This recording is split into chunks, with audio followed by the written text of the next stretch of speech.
Welcome back to the Golf Fit Athletics podcast. I'm your host, Ryan Haydes. Today we have Ashton Roberts from Train Straight Performance. Ashton, welcome. Thank you, Ryan, for having me. I appreciate it. Absolutely. So, Ashton, for those of you that are watching or listening, Ashton is Sheldon's brother from UGP. And they're both in the same industry, and they both love golf and they both love fitness. So I wanted to have both of their perspectives on the show. And so Ashton, tell us a little bit about yourself. Where did you come from? Where were you born? What was your childhood like? Yeah, for sure. So you guys know Sheldon's my brother.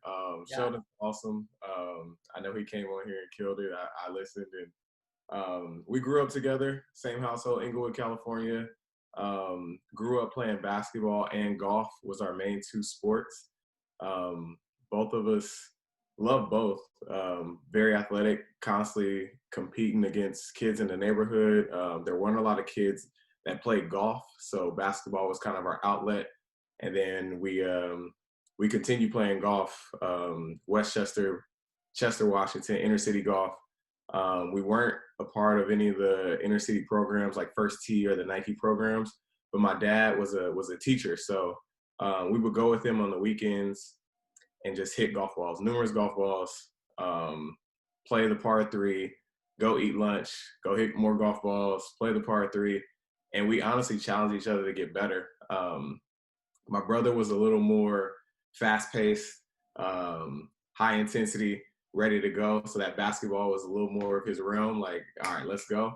I was more of the even kill kind of, all right, this is a patient game. I enjoy it a lot. So I started really taking it a lot more serious than my brother did early on in life.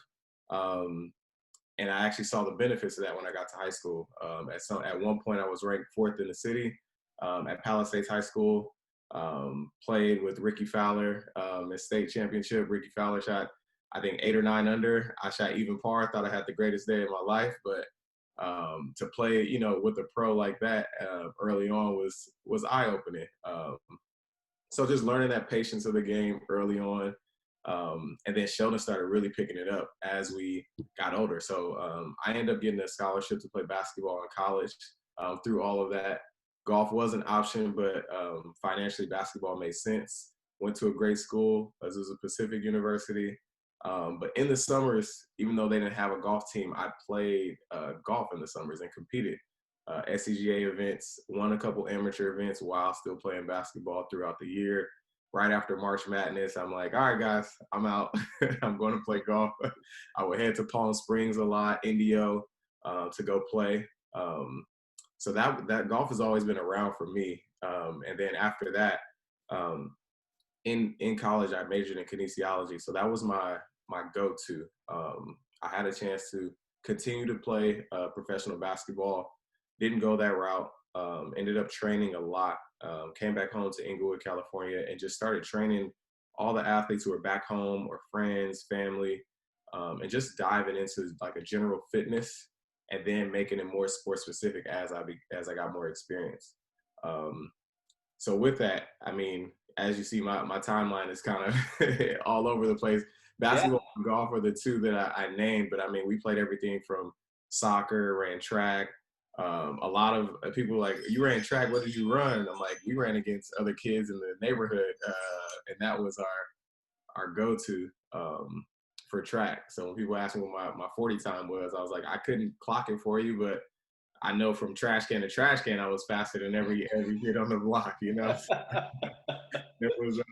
There was those things, but going back to after my college experience, started training heavily, but it was generalized fitness. And I think that's what I really got good at. Again, my patience, like I mentioned earlier, really kind of got me through. I trained everywhere from a 9-year-old through a 70-year-old was my range of clientele right after college. So that really gave me a lot more patience. And when I say 9 to 70, I would literally have an 11-year-old kid, and then my next session would be a 65-year-old mom, and having to change, that mindset is just like playing golf. One hole's a par 3. You think I just got to make par here. Next hole's par 5. I need to go make birdie. So I translated a lot of that golf to my fitness and how I train, how I approach training, Mm-hmm. and then started adding in my golf fitness as I continue to get better and to continue to improve myself. So that's a Okay. little bit about me and how I got going. And now, fast forward to now, I own my own training company, strength and conditioning company, located in Pasadena, California, where I do everything sports specific, not just golf. Golf is a huge part of what I do. Mm-hmm. We train everything from soccer, baseball, basketball, track athletes, everything sports. So I've seen you're very consistent on your Instagram posts. I Yeah. love that. I love that. You and Sheldon are very consistent on your Instagram posts. And so I was curious, that gym that you're training in, Mhm. that whole facility, is that your facility? No, so I lease the performance space there at that facility. So Oh there's wow. physical therapy company there, Live Athletics, who we partner with, and there is also a soccer club who I've been associated with for the last decade, LA Surf Soccer. They're the biggest soccer club in the area, and they've been a huge resource for us. We've been a huge resource for them in terms of just growing. That's kind of been one staple of our training.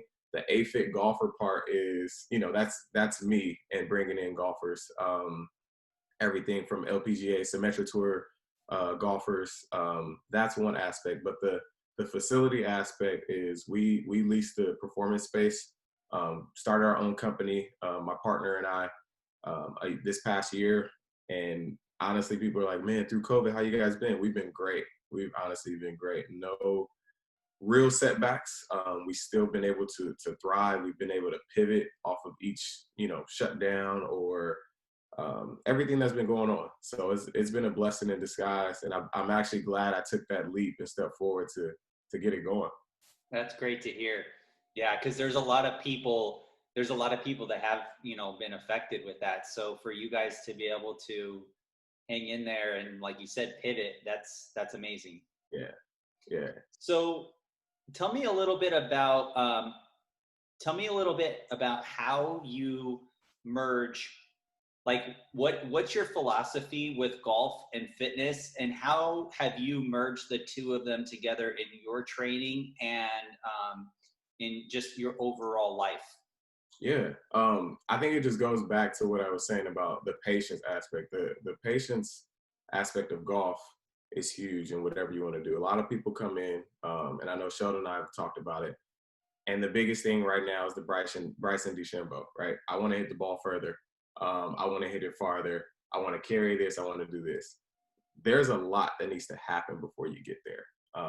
Bryson didn't just go into being Bryson, and Bryson wasn't the first person to do it. I mean, it seems that way. Tiger, VJ Singh, we can go down the line. VJ was kind of the guy to really put it on the map. Tiger took it and won tournaments behind it. So everybody's had their place in it. But my philosophy is huge. It's patience. No different than any other athlete who wants to get faster, stronger, jump higher. It's a patient program. Mhm. It starts with foundation. It starts with dysfunction. We got to identify dysfunctions, identify what you're doing wrong. There's some kinematic sequence why you're not hitting that ball as far as you want. Or there may be a misunderstanding of where you think power is derived from or where you think strength is derived from. So we got to address that first. Once we address that, then we go into now let's work on foundational strength. Let's work on now hypertrophy, just getting you stronger, bigger. That way you can have the muscle mass and be able to put all those sequences together.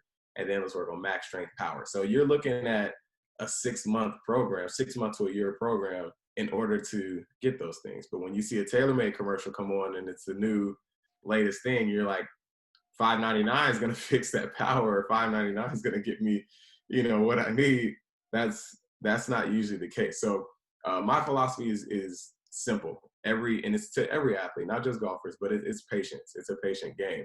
A lot of athletes who come to me have a tournament or they have a competition upcoming, and they come to me too late. And I tell them that in the beginning. I'm like, you came to me too late. It's 3 weeks away. we are able to accomplish these things, but that doesn't mean it's going to show up when competition day starts.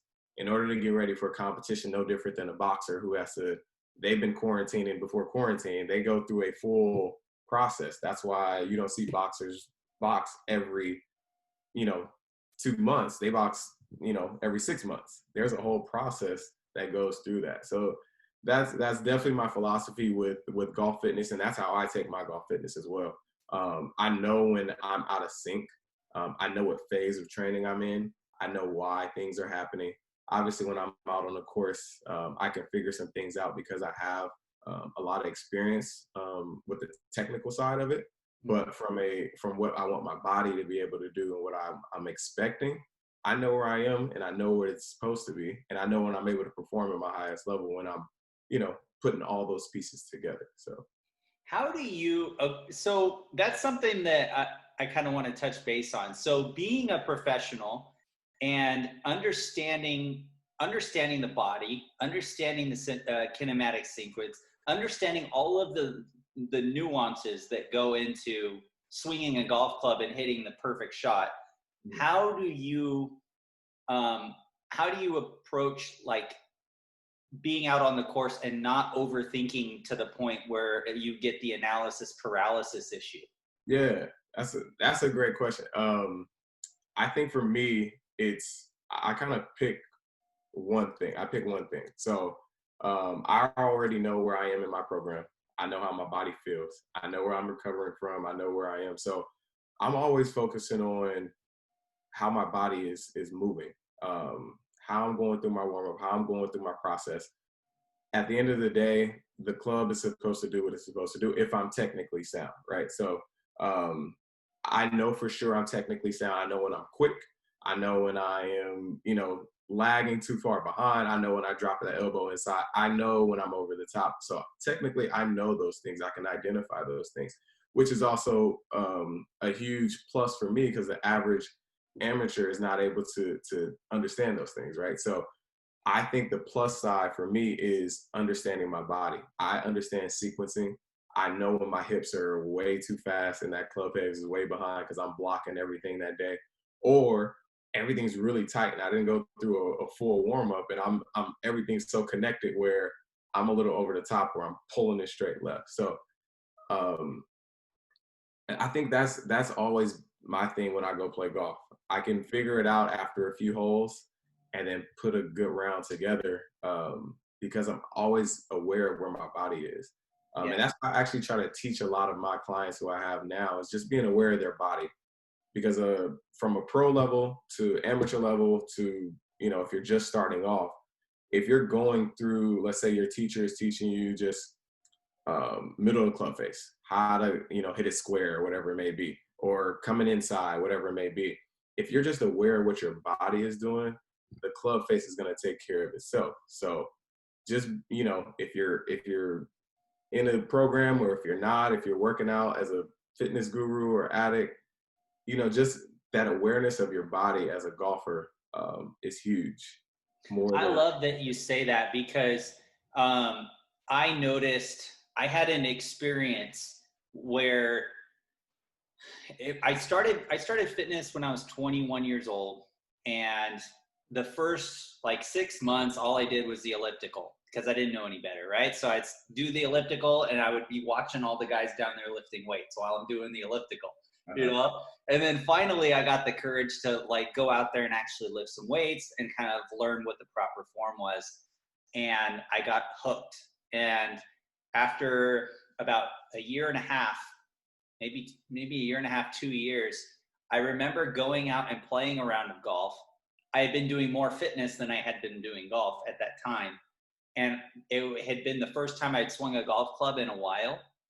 And I remember playing that day and just feeling so connected to my body. And it was like, okay, like now I actually feel where my biceps are in time and space. Yes. And now you know, and it's like, I had never felt that before. Yeah. So like you said, having that mind muscle awareness, being connected mentally to your physical body, is not something that everybody has. Correct. especially amateur golfers that have never been into fitness. Some of them, some people are born more coordinated than others. Yeah. And but that was a really unique experience for me. Yeah. And I mean, it kind of goes into how I think golf is going to continue to trend that way. I mean, we have, you have golf instructors, and then there's kind of nothing in between, and then the golfer goes out and plays. There's no, unless you're on tour or can afford it, it's no UGP. It's no golf performance that's in between that can kind of connect those dots, that mind body experience for a golfer. And I think that's, where my brother and I kind of come in, are really trying to, be some of those people to change that mindset for a lot of these amateur golfers. Because they're like, I don't understand why I'm continuing to swing over the top. I can hear what my instructor's saying, but I just can't get it. It's like, if you put a golf performance, program in place, you'll be able to then connect those dots where you don't understand what your instructor is saying, and then when you go to the course, it's still happening. So Yeah. That's for sure huge in what we're trying to build on both sides, and me in Pasadena and him on the west side. So, So what are some common pitfalls that you see the average client or average golfers making um, with their it doesn't have to be with their swing. It can be with their swing, or it could be with just their overall approach to the game. What are some reoccurring pitfalls where you're like, okay, this is something that we need to change, and we see this all the time, and that's okay.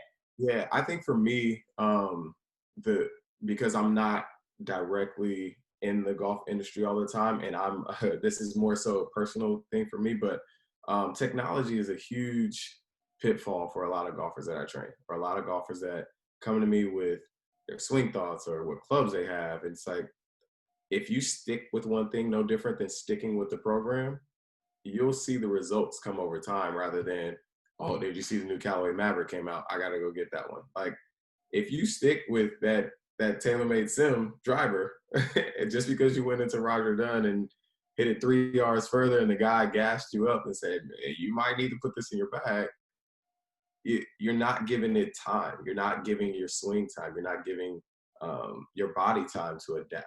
So that's a big pitfall for me. That would be the main one. The other one's just the commitment level to the performance side. I don't think we have that yet from golfers. They don't see the benefit yet, or it's not something that they want to allot enough time to. So, there's not a lot of emphasis on warm up for golf. There's not a lot of emphasis on mobility and flexibility for golf. A lot of guys, as you know, I mean, oh, my tee time's at 8:30. I'm showing up at 8:25. I'm on the tee box, So and the golf itself hasn't put that in place. I feel like a lot of golf courses, especially munis and public courses, no different than parks, we can put some type of cage up where guys can do some stretches or, some bands, whatever it may be, and kind of make it where it's reinforced at the golf course. So when a golfer gets there, instead of going to hit 5 range balls and see if they have it and ready to go to the first tee, maybe they actually do a little mobility on like a monkey bar cage or whatever it may be, because it's already set up, So I think that's the second one for sure. Those two I see very often. A lot of the guys who come in to see me, I'm like, hey, how'd you play? Oh, I mean, I struggled the front 9, but then I got it together. I was like, well, how was your warm up? Oh, I went straight from the car to to the first tee. Well, that's why the back 9 was great, because you finally got it going. But and then the technology piece, like I said, to reemphasize that, I just see too many golfers just constantly changing the technology piece and not giving their body or the performance side time to adjust. So when it comes to golf performance, a lot of guys do want to hit the ball farther, and that's why they go by the new TaylorMades and the new Callaways. So when you want to approach distance with a client, what are some things that you focus on outside of mobility? Because obviously mobility is a huge piece of it, but Like, do you focus on leg strength? Do you focus on, specific drills? Do you have a speed training program that you do? What are some things that if somebody wanted to come see you tomorrow and gain 10 or 20 yards off the tee, what's something that you would put in place for them to do? Yeah, the first thing I always address is, again, dysfunction. And then I just look at anti-rotation is huge for me. So anti-rotation is another way for people to think of their core. So resisting something, right? That's the biggest thing for golfers, and that's where a lot of energy leaks happen in terms of trying to produce power. So if I think of a pitcher on a mound, and they start off, if you look at it, they start off on one leg and then they're driving off that back leg into that front leg, and everything is sequencing to throw that ball 90 miles or 90 plus miles per hour. For a golfer, I mean, the energy leaks happen up top because you got a lot of swaying off the ball. You got a lot of, rotation, C tilt, whatever it may be. There's energy leaks to start. So a guy's telling me about their swing. I usually take a look at it. I always have golfers send me their videos. I never critique swings. I only just look at it for the kinematic sequence. And that's the biggest thing that I see all the time. I look at where I can possibly see dysfunctions, and then I'm looking at just anti-rotation. So energy leaks are usually happen because they're not able to disassociate one half from the other. So that's always number one for me, and it's always ground-based. I call it, I make golfers look silly. So I start them off as babies. Like, we're starting on our back, and I want you to simply just hold a band at your chest. Your feet are going to be off the ground, and it's almost like gobble, gobble, gobble when you're on your back as a baby, but you're going to hold that band, and most people are falling towards that resistance because they don't even have or the core strength to hold themselves up in that position. Then we work our way all the way up to our feet. So just taking them down to the ground to help them realize what is supposed to be firing from the ground up. So which is, a lot of golfers talk about, or a lot of performance trainers now are talking about using the ground as force. But if a person not able to understand what their core is supposed to be doing when they're on the ground, they're not going to be able to sequence how to use the ground as force. So that's my biggest thing for sure, is anti-rotation, and then addressing dysfunctions for sure. You mentioned energy leaks. One of the biggest energy leaks that I've noticed in a lot of amateur golfers is it happens in the takeaway.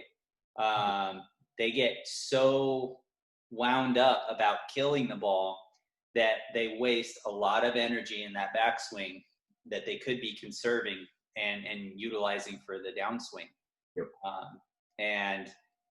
I personally have experienced that for myself. Like, you have those days where you just want to kill the ball, and then before you know it, you're like, wait a second, like, I'm this thing back way too fast. So, I think for those of you that are listening that are still learning the game, really take your time in that backswing, because that backswing is going to set you up for all of your power going forward. You're not gaining any power by taking the club back. You're gaining power by moving the club forward. So, that's just my little tidbit. What's the number one thing that you would want every new golf athlete to know?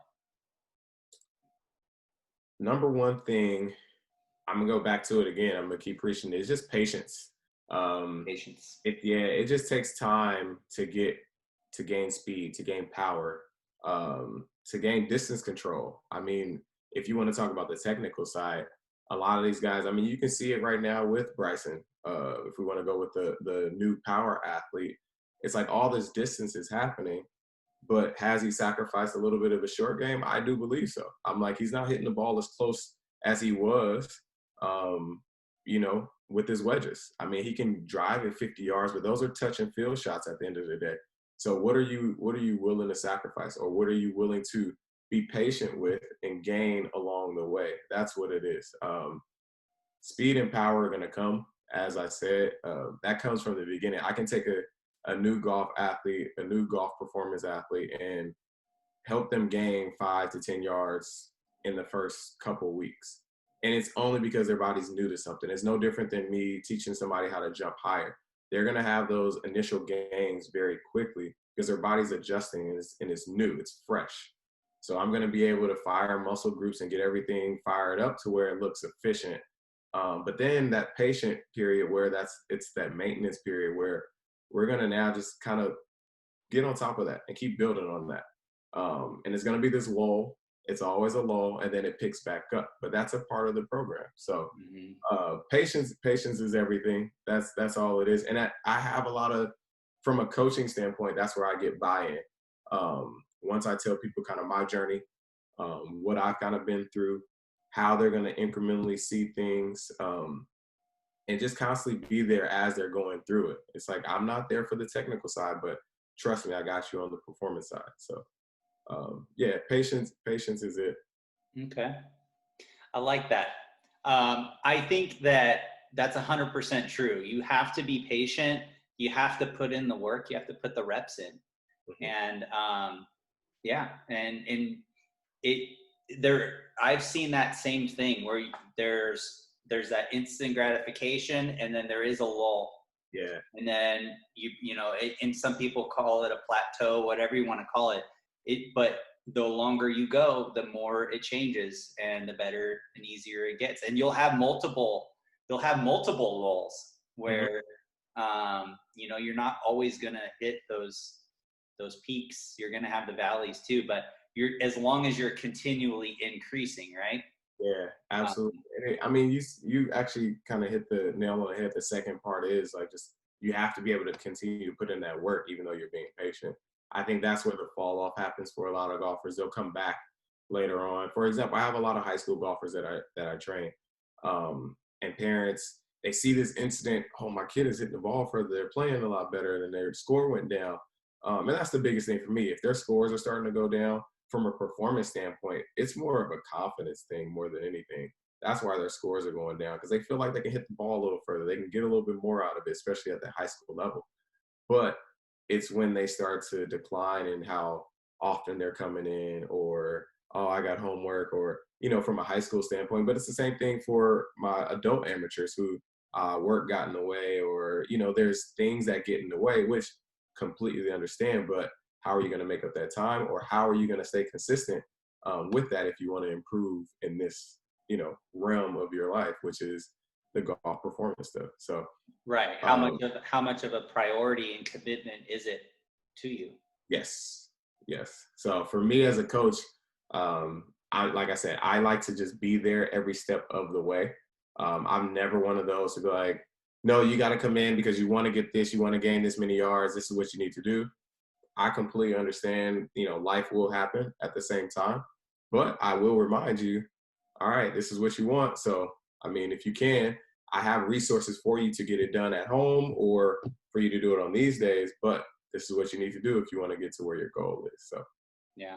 True. That's good that you have that flexibility for them. Yeah. So tell me a little bit about your approach with fitness outside of golf. Do you do any like regular bodybuilding movements? Do you do you work on hypertrophy? Do you do compound lifts? Do you do things like that too? Yeah, absolutely. For myself, my programming is kind of a 4-quadrant programming where it hits on all of those, where I'm having a primary lift, and then something to, supplement it, like a loaded movement on top of that to, supplement that movement, and then 2 unloaded movements that look athletic. So if I gave an example, so primary lift, I'm going with a goblet squat, and I'm going a heavy goblet squat, making it look athletic. And then to unload that, I might do a vertical jump just to produce that power, so understand what that looks like, and help a golfer understand why they're doing vertical jumps. Most golfers like, I don't jump in my sport. What is that? What am I doing? You understand how to use the ground, unload, load, absorb landing. It's no different than what it's going to translate to your sport in every sense of the way. But we're just doing it in a vertical manner rather than a horizontal manner. So, that will be one. And then we'll go to the ground and do some type of like dead bug. We'll work on core stability in a, linear fashion. And then let's get up and move out of that, where we're working on maybe some skater hops, where we're reaching, maybe using a Viper or something like that, where it makes it fun, where you feel, now I got some rotational movement, and then we'll go through that as a circuit. So I'm always constantly mixing it up with athletes. Before from a programming standpoint, it's definitely foundational phase. We're looking at a month to 6 weeks for that. And then we go into our strength phase, hypertrophy, max strength, and then power. That's kind of how I always do with all athletes, whether you're a pro all the way down to a beginner. Phases will then vary based on where you are athletically. So that's how I approach it from for myself. I'm just constantly moving, to be honest. At this point, I've kind of hit everything. If I'm looking to increase my vertical, I know how to put myself on a plan. If I'm looking to, just get a little stronger during the holidays, that's what I'm doing right now. So, but for myself, I'm constantly putting myself and challenging myself with new exercises within my plan. That way, I can give more feedback to clientele in their plans too. What's your approach with diet? Do you have a specific diet that you follow? No, not to a T. Not at all. Not, to be very honest with you. I don't. I eat very well. I also manage my diet very well, but I don't follow like a full regimen. I eat 3 times a day. I try to have greens every day and make sure I'm hydrated. I try not to overcomplicate it. I've been through so many different. I've been through precision nutrition, level 1 cert. I've also tried to handle it when I first got started, and it's a lot. It's definitely a lot, especially being an athlete who was on it. I like to refer out. I use resources for nutrition. I'm be very honest with you. So I have a lot of different resources for nutrition. I know enough to guide a client to the next resource, or guide a team to the next resource. That's where I figured, this is going to be the end all be all for me. Because if I take on too much of that, now I seem like I'm everything. I'm the doctor. I'm the nurse. I'm the anesthesiologist. I'm all of it in one, rather than being that specific guy that comes to for performance. And I think I see that with a lot of coaches. I coach other coaches as well. I see too many coaches trying to take that butt end of it on. And they lose out on the quality clientele that they're looking for. And the quantity is there because they're able to do all these things, but they're burning themselves out because they're not getting the quality that they need back or from their clientele. I like that. I like that a lot. So do you have any supplements that you like to take for golf or for recovery or anything like that? Nope, not at all. To be honest, not at all.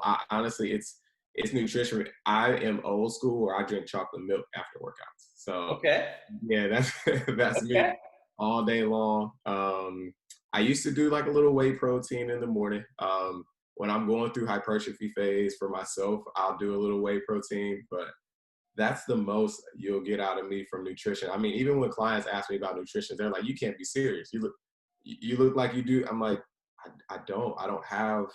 I eat well. I follow just the guidelines of basic nutrition, like the basic food pyramid at this point. Like, make sure I have enough fruit, carb, and fat. There we go. That's how I approach the nutrition side of it. But when it comes, I have clients who definitely struggle with that part. So when it comes down to it, like I said, I am not afraid to use my resources and get them involved with people who are, meal preps and can talk to them and send them. They'll send me articles to help my clientele, and I'll send that to them or get everybody connected in one.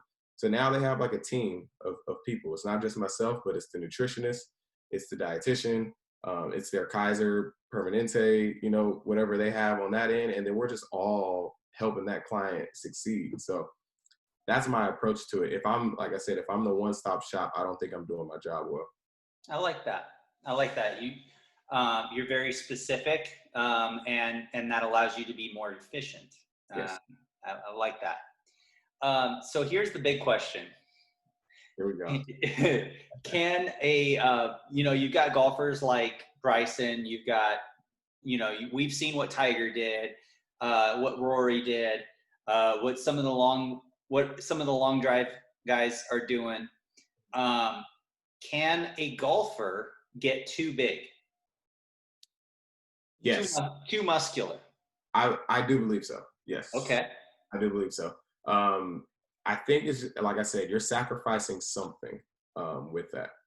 I think that power, obviously, from the get-go, you assume it's going to be there. Will it be accurate? Will it be precise? I don't know. Um, I think that, yeah, I just think that you're always going to be sacrificing something. Golf is a marathon sport; it's not a sprint sport. So, um, I think putting on muscle is a sprint mentality, right? So if I look at track and field runners, they are 100 meter runner. You're looking at a jacked, individual who is sprinting for 10 or less seconds versus a marathon runner. You're looking at somebody kind of, they're fit, they have muscle tone, but they're ready for a long haul. I think you have to find that balance definitely in golf as well. And in the mental challenge as well, I think it plays more of a part rather than me being a muscular athlete. I think worrying about one side of it more than the other, you're sacrificing something. So I think worrying about just the performance side and getting so big where you can hit the ball far, I mean, they got a sport for you, which is the world long drive now. So you can definitely make it work there, but I don't think from a competitive standpoint and playing 18 holes in a skins game or professionally is going, you know, to pan out as well as you think.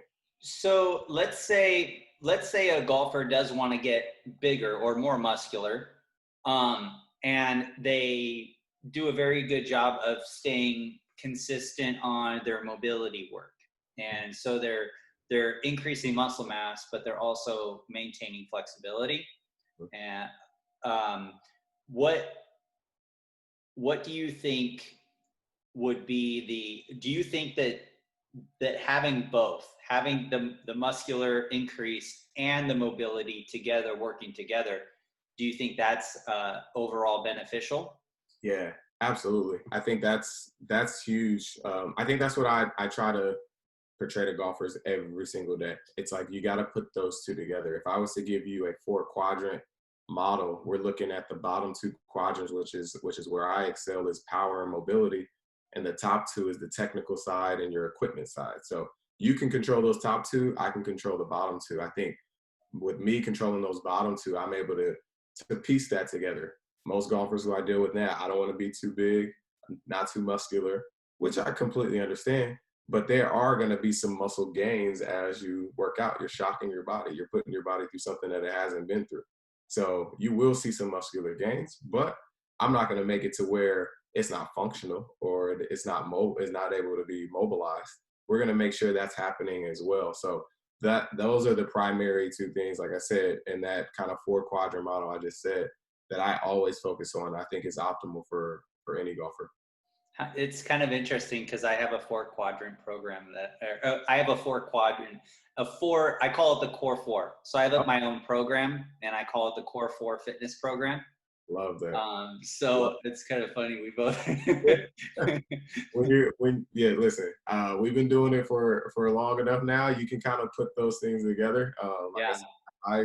I kind of stole my whole 4 quadrant model off of Institute of Motion. They do a great job of, that's how they program exercises. But I kind of program everything like that now because it's easy for me to break down and it helps everybody who I train understand. And it's visually understandable as well. So Yeah. I draw a little T, and here's where they are. Here's where I want you to go. We follow that model. So That's cool. that's really cool. So, tell me a little bit about your end goal. I know kind of where you are now. Where do you want to end up with your training? Yeah. So, I mean, honestly, like UGP is going back to where my brother is, and what Mac is doing over there is amazing. That's always been my goal, is to have some type of golf fitness center. And I'm definitely heading towards that now. But even with that, like golf fitness will be inside of it, but it's going to have a half basketball court. It might have a batting cage. It might have the same soccer specific facility we're in now. I want it to be all sports aspect, but the performance is the hub and everything else sports wise, whether it be 4 sports we have, 1 sport we have, or, you know, we're able to resource all of the sports, um, are able to be worked on or contracted out where they feel like it's a full sports facility. So that's honestly my end goal, is to create something like that. Especially in the Pasadena, San Gabriel Valley area. There's nothing like that out there. There's multiple country clubs, San Gabriel Valley, San Gabriel, Oakmont, Annandale, and all the guys who I talk to out there, just, they don't have access to, you know, something like that. They got to go down to Orange County or West LA to even get into a TrackMan or Hidden Bay. So I want to create something like that in that area, but also the surrounding sports too, soccer, basketball, and really focus it more so on youth at the same time. Because I find that, you know, once you get the youth, they stay with you until until they can't anymore, and they bring families. So I have a kid who's 9. The mom trains with me as well. The dad now wants to train with me. They got cousins who want to come. It becomes a business in that sense. So I want to focus it on youth from a monetary standpoint, but also just impacting them and getting them in a facility where they're able to choose multiple sports. Because I think from a youth standpoint, a lot of these kids are going one direction too early as well. So performance being the hub, and then let's say that kid plays baseball in March and then plays basketball in the summer and then goes to golf in the fall. We are able to have all those things for them to work on inside that facility. That's great. They have a place in Corona, Winners. I think it's called Winners Circle. Just heard about it. Yeah. Heard about it. Yeah. Yep. Yeah. My friend Jesse Halberstadt was one of the guys that got that started. Okay. And now he's got a huge facility that they're just now opening up in Vegas. Wow. I have to get in contact because I want to accelerate this as soon as possible for sure. Yeah, he would be the guy to talk to. He's gone through all of that, and so I'm sure he could show you the ropes on when it comes to getting something like that going. I'm actually so I live out here in Palm Desert now. Okay. And so I'm actually we're going to have a Golf Fit Athletics training center out here. That's awesome. So maybe once I get that up and running, we can get you out here. Yeah, that would be awesome. Do a little filming and, training. It'd be fun. I'm always down for the training part and the filming part. Yeah. Cool. Yeah. So what was your favorite, when you played golf out here, what was some of the courses that you played? Do you remember? Yes. Indian Wells, Indian Canyon, what's the other one? Cimarron, Golf Resort. There's been a Rancho Mirage. I mean, a little bit of everything out there. Tahiti's Creek. Yeah. What's the other one? Starts with is it Mesquite? Yeah, Mesquite out there, I think. Yeah. So those are the ones that I do remember for sure. All of my amateur events would be at, which was awesome. And then I still, unfortunately, every summer go out there and play because the family heads out there, and I'm like, all right, I'm bringing my clubs, and I'm like, all right, 6 a.m. tee time, we're gonna do it. Yeah, bring your wet towels and your sunscreen, right? It was hot this season. Like we had quite a few days over 115. Ooh, yeah, it was, I guess I just moved out here in June, and they said that this was the hottest summer they've had in like 10 years. Okay. I was supposed to go out, but with COVID and everything, we didn't. But I definitely saw some of those numbers, and I was like, I'm good. I'll keep the SoCal golf going. Yeah, right? Stay close to that ocean. Stay close to the ocean. So I'll have to get you out here because the weather's going to be beautiful in the next few months. Like this is where the desert starts to have. We're like sunny and 75 every day now. Yeah. So I'll have to get you out here. Funny you said that. So with the Palm Springs Amateur used to be at Indian Canyon. I used to play it. It was this time of the year, and I was like, man, it's gonna be cold. It would be cold, 6:30 a.m. if you had an early tee time, but absolutely beautiful out there the rest of the day. So Yeah. I definitely want to get out at this time of the year for sure. Yeah, we should get you and Sheldon to come out. That'd be fun. We definitely make that carpool happen. We Hey. travel everywhere to play golf. Okay. I'll find us a reasonable tee time and get you guys out. It'll be fun. That'd be awesome. That would be awesome.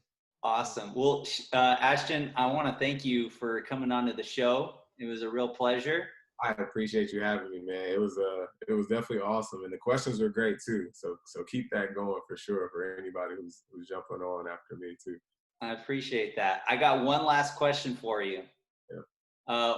Any golf course, any foursome, where and who would it be? Ooh, okay. I'm going Riviera because I know Tiger doesn't play well there, so I'm having Tiger in my group. So let's see if we get him. Smart. But DJ will be there too, and I know he plays it well, so we'll see him light it up. And then I'm gonna go Gary Player as our fourth, just because I just love his energy. Ooh, yeah. It's funny you say that because when you were talking about the guys who started golf fitness, Gary was the guy.